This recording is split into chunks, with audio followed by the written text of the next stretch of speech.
Welcome back to the Deep Dive. Today, we are looking at a collision, a massive high-speed collision between one of the giants of the collectible world and, well, the modern landscape of social activism. It's a big one. It really is. It's a story about nostalgia, high-stakes finance, and the very, very specific ways that communities organize themselves in 2020. It is a fascinating case study. I mean, we're really looking at what happens when an unstoppable commercial force meets a supposedly immovable moral object. Or an object that is trying very, very hard to be immovable, right? Exactly. So the headline here, the spark that really started the fire, is that Upper Deck, the company you probably know for high-end sports cards, for Marvel trading cards, and of course the legendary deck building system, has acquired the license for Harry Potter. Which, on paper, that just sounds like a license to print money. It's a huge IP meeting, a huge distributor. What could go wrong? You would think. But this isn't just some product announcement in a vacuum. It has triggered an immediate, really mobilized reaction.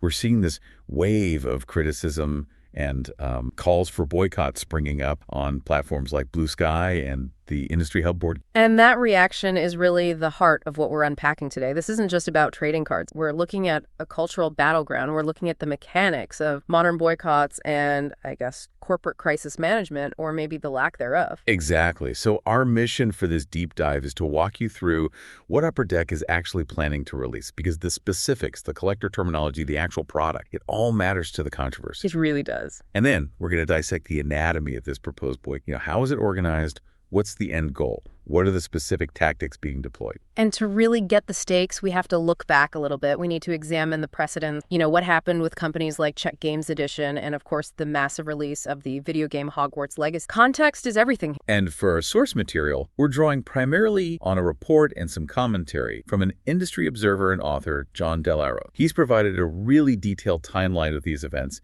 and a breakdown of the arguments from both sides, from the gaming companies and the critics. And we should probably just note right up front, this is obviously a very polarized topic. Yeah. Our goal here is to just lay out the fact situation, the arguments as present source, and the sort of economic realities that these companies are facing. We want to understand how these conflicts actually play out inside. So if you've ever wondered how these big intellectual property controversies are shaping what gets made and what you see on the shelf in 2026, or how a company decides between guaranteed profit and community values, you should stick around. This one gets complicated. Well, let's get in. Okay, so let's start with the deal itself. Upper Deck is officially entering the wizarding world. The announcement said they're bringing iconic brands and flagship products to the Harry Potter IP. What does that actually mean? What are we looking at? Well, the initial slate is very, very targeted. They are kicking things off with the Harry Potter and the Sorcerer's Stone 25th anniversary card. And the language they're using to describe it is a cinematic. The 25th anniversary. Wow. That puts us right in the nostalgia sweet spot, doesn't it? Oh, precisely. And that timing is absolutely not an accident.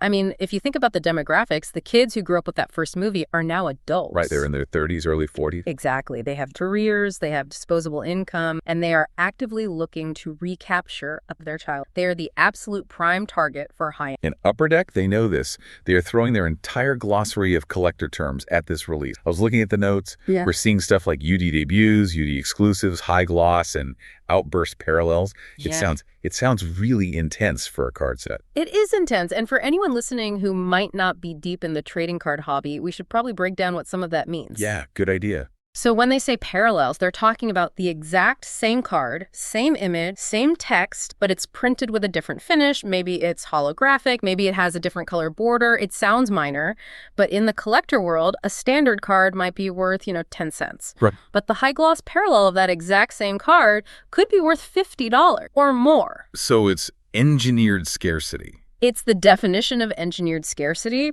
They are creating the chase. And the source material specifically, and for good reason, highlights the inclusion of the gold one of one. The gold one of one. Okay, that sounds important. That's the golden snitch of trading cards, isn't it? It is, literally and figuratively. I mean, a one of one means exactly what it says. There is only a single copy of that specific card printed in the entire world. Just one. Just one. If you pull that card from a pack, you own the only one in existence. It drives collectors into an absolute frenzy. It makes the secondary market value just go through the roof. It's a signal. It signals that Upper Deck is positioning this as a premium luxury product. This is not a pack of cards you're buying for $1 at the checkout counter. This is investment-grade cardboard. That is exactly how they are marketing it. And if you look at their announced roadmap, it doesn't even stop there. They've also mentioned a Flare Ultra of Harry Potter. Flare Ultra? That sounds like a 90s action movie. What is that? Well, it is a legacy brand for Upper Deck. It has a lot of history. But the key distinction for a Flair set is that it often features original, newly commissioned art for the trading cards. Oh, so not just stills from the movies. Exactly. And that's a huge deal. It elevates the product from simple movie merchandise to something closer to a collection of art pieces. It also implies a really long-term commitment to the brand. They aren't just dumping stock images onto cards. They are actively building a library of content. Okay, now here's where it gets really, really interesting for the gamers listening to this. The source we're looking at mentions some intense speculation that this license isn't going to stay limited to just trading cards. And that's the elephant in the room. It is. Upper Deck has an incredibly popular board game system called Legendary. It's a deck building. And for anyone who's uninitiated, can you explain deck building just briefly? Sure. So in a traditional card game like, say, poker or Magic, the Gathering, you bring a deck you already built to the table. In a deck building game like Legendary, everybody starts with the same tiny, weak deck of cards. Okay, so a level playing. Right. The game is the process of building your deck. You buy new, stronger cards from a central market during the game, you add them to your personal deck, and it gets more powerful as you play. It's this very addictive loop of constant progression. And the Legendary system is famously modular, right? Highly modular. They've done Marvel Legendary, DC Legendary, Alien, Predator, James Bond. I mean, you can even mix and match them if you really want. So the big assumption here is, if they have the license for the art and they have the license for the characters, a Harry Potter Legendary expansion is not just possible, it's inevitable. It seems highly probable. And that is what has the board game community specifically on high alert. Right. Trading cards are one thing. That can be a solitary collector's market. Buy a pack, you open it, you put the cards in a binder. But a board game, that puts the IP directly onto the tables of hobbyists and at conventions and in-game cafes. It's a much more communal, much more visible space. So introducing the IP into that communal space forces a conversation that a trading card doesn't. Exactly. You can collect cards in private, you play board games in public with other people. And from a purely business perspective, I mean, despite all the controversy we're about to get into, this move seems like a complete no-brainer for Upper Deck, doesn't it? Oh, absolutely. The Sorcerer's Stone 25th anniversary is just a massive marketing hook. Financially, this is an incredibly lucrative move. But as we know, in the modern landscape, pure financial logic and social sentiment do not always align. Which brings us to the reaction, section 2, the backlash. The source material describes this not as just some, grumbling online, but as an anatomy of a boycott. Where is this all coming from? The primary flashpoint, as identified in the report, are the social media platform Blue Sky and the forums of Board Game, which most people just call. And Blue Sky, it really seems to have become the de facto headquarters for this kind of activism in the gaming space, hasn't it? It has, yeah.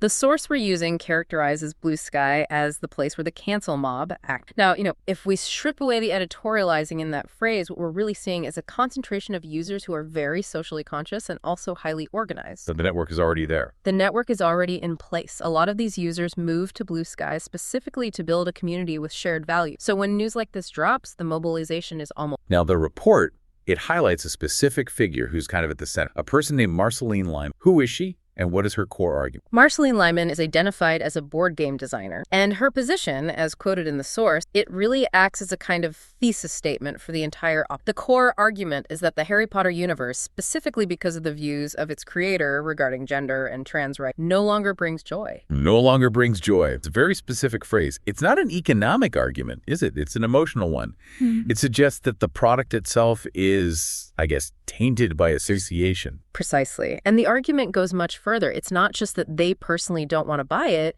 it's that companies must be actively pressured to retract support for the entirely. So it's a moral imperative, in their view. Yes. And what's fascinating about Lyman's strategy, as noted in the source, is her admission that she doesn't actually know the technical difference between a TCG, a trading card game, and a CCG, a collectible card game. Wait, really? She's one of the people organizing a boycott of a card product, but doesn't know the basic industry terms for it. Right.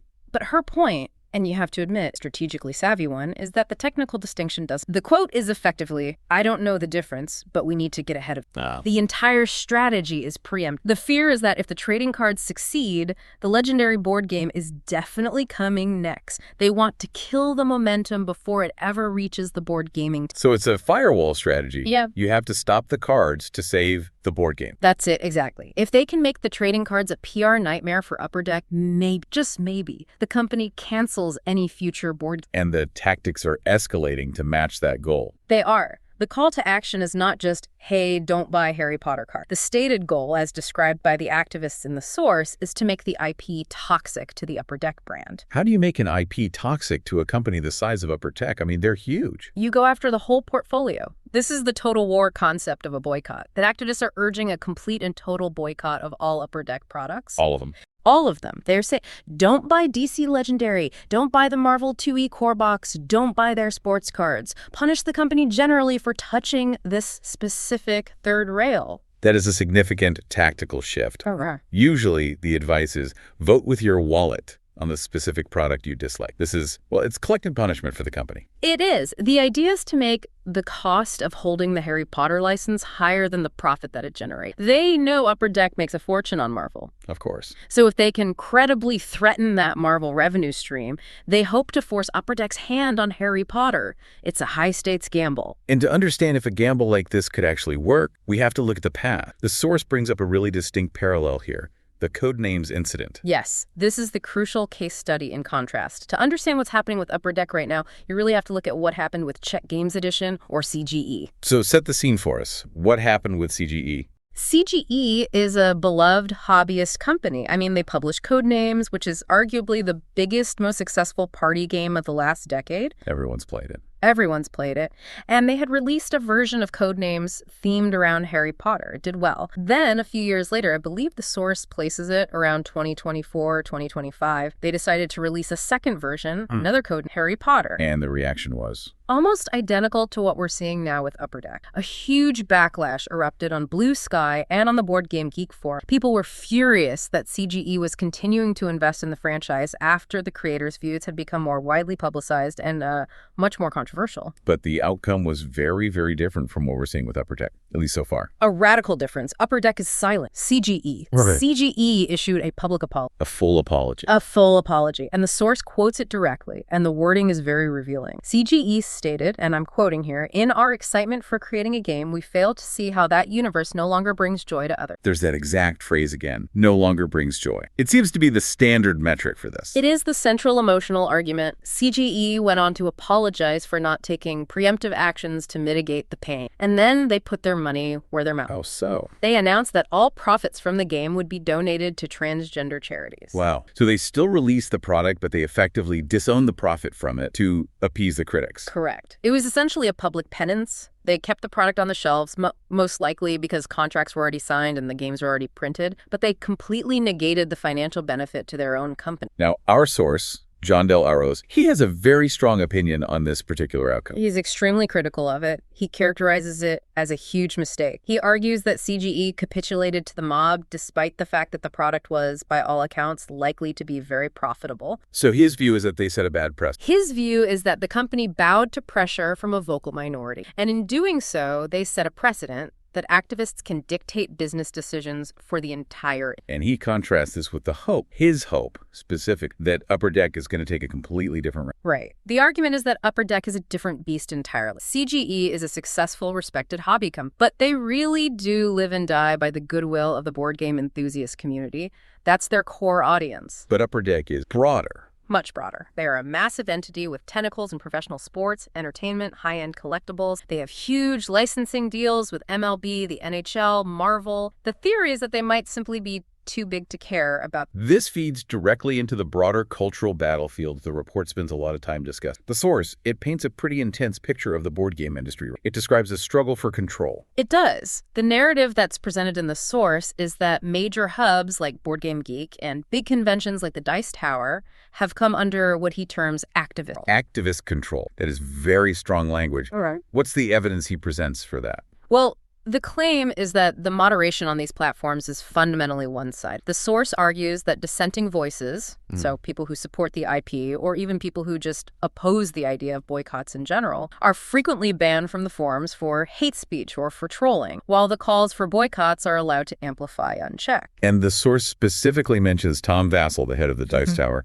describing him as being pro-cancel culture. He does, and just for context for listeners, Tom Vassell is essentially the face of board game reviews on the internet. internet. He's a massive influential figure. Right. And the accusation is that these industry institutions are enforcing a specific ideological viewpoint and effectively silencing anyone who just wants to play the game without the politics. It creates this huge tension between the hobby as a neutral space for play and the hobby as a community that needs to have shared moral value. And the source then points to other media to try and show that the online rage we see on these forums doesn't always match what happens in the real world. Yeah. I mean, look at the video game Hogwarts Legacy. The video game, I remember that. That was a massive controversy. Huge. There were concerted attempts to cancel it, widespread calls for boycotts. There were even websites dedicated to tracking which streamers played it so you could harass them. The source mentions a specific incident where a female streamer was bullied off the internet just for playing the game on her channel. It was really ugly. It was very ugly. But the game itself, what happened with sales? It was a massive financial success. Right. It broke sales records. It was the best-selling video game of the year it was released. The argument here is that there is a silent majority of consumers. The people who aren't on Blue Sky. Exactly. People who are not on Blue Sky, who are not reading the BGG forums, they simply wanted to be a wizard for a few hours. They either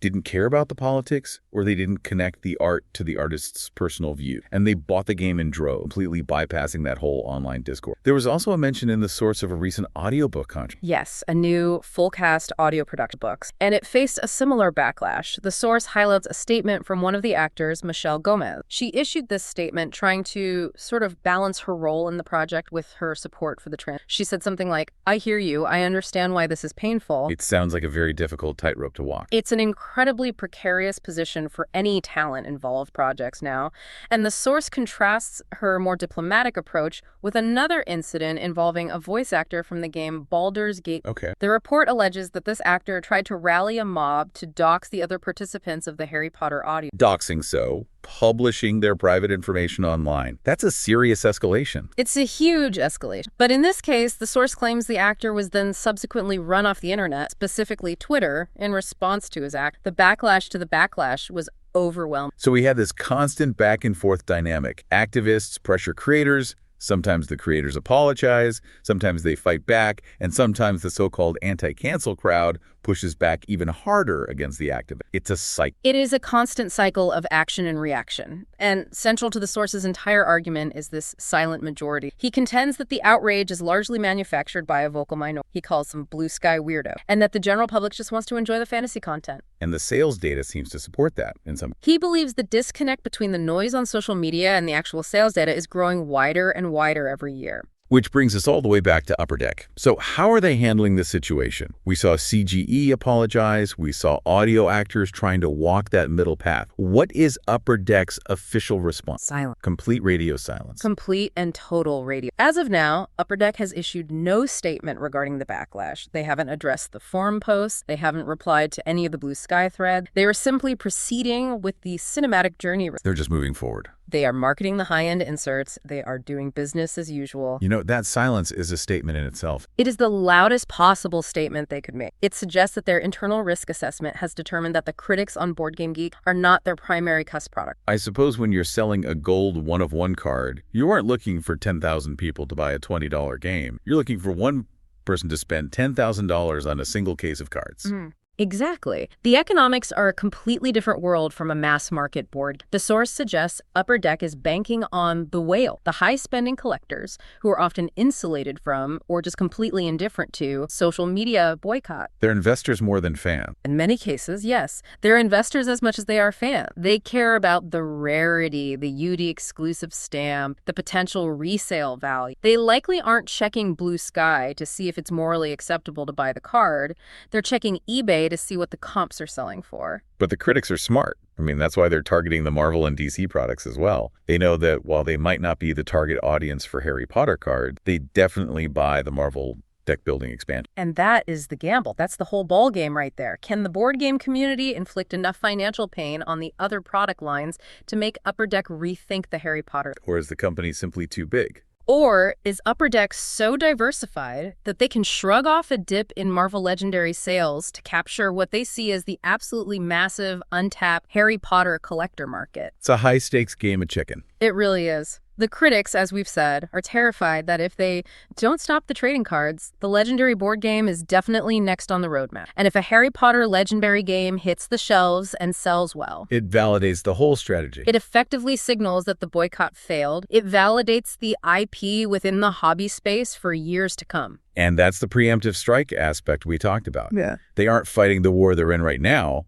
They're fighting the war they see coming down the line. And Upper Deck, by staying completely silent, is refusing to give the opposition any I mean, if they apologized or even if they just acknowledged the controversy, it would become a news cycle. It would legitimize the grievance in the mainstream. Right. By ignoring it, they are betting that the product will speak for itself. They are betting that nostalgia is stronger. So let's just recap where we stand on. Upper Deck is charging full steam ahead with a major premium license, bringing their heavy hitters, high gloss, exclusive parallels, original art to the Harry Potter franchise. Meanwhile, you have a segment of the hobbyist community organized primarily on Blue Sky and BGG that is attempting to sever this relationship before it. They're using the exact same playbook that worked on a smaller company like Check Games' public pressure, shame, and threats to the bottom line across the entire brand portfolio. But unlike CGE, who folded, apologized, and donated their profit, Upper Deck seems to be ignoring that playbook entirely. They are testing the theory that a legacy brand with a massive, diverse portfolio is essentially immune to this specific kind of activism. It is a test of strength. It's a showdown. On one side, you have organized online activism, which has successfully shifted gear of smaller past. And on the other side, you have the sheer market weight of Upper Deck and the enduring, undeniable commercial power of Potter. It really does feel like a potential turning point for the whole industry if Upper Deck succeeds wildly with this. And if they succeed wildly, I mean, if the cards sell out instantly, if the secondary market just blows, and if that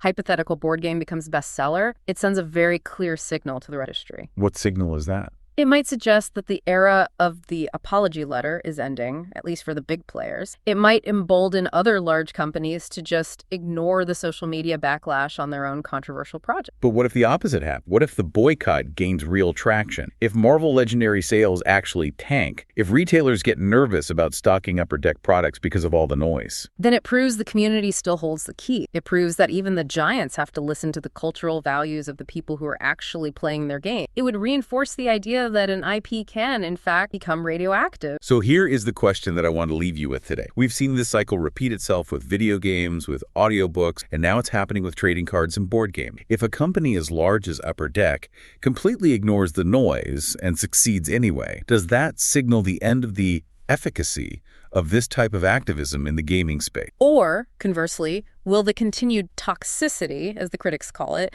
will that eventually erode the brand's standing over time? Can a brand truly survive if it loses the joy of its core community, even if it manages to keep the profits? It's the difference between a sudden explosion and slow rust, I guess. One kills you instantly, the other takes years. We're just going to have to wait and see which one it is. That's it for this deep dive. Thanks for listening, and we'll catch you on the next one. Take care.